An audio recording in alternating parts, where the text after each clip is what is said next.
Šausmas. Atspiesties tā vēdera, krāsot lūpas un skatīties no biļņikā vai ēst bulciņas. Mēs esam radoši, mēs esam kā stipra komanda.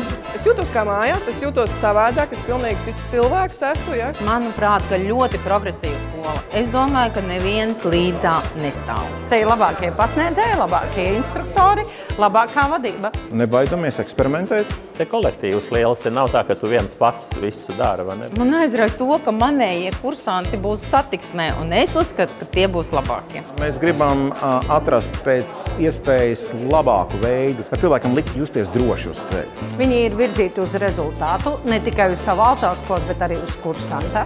Es kursantiem parasti saku, ka es gribu ar jums atrasties kopā uz viena ceļa. Tāpēc mācīšu tā, lai man nebūtu bail. Mēs ejam bišķiņu vilcienam pa priekšu. Presto ir programma, kas ir kopīgi radīta. Tas nozīmē, ka vairāku speciālistu kopdarbs. Priekšniecība ir ļoti lojāla. Presto ir labākais. Presto ir vislabākais. Presto ir vislabākais. Presto ir vislabākais. Tu būsi labākais, ja tu nāks uz Presto.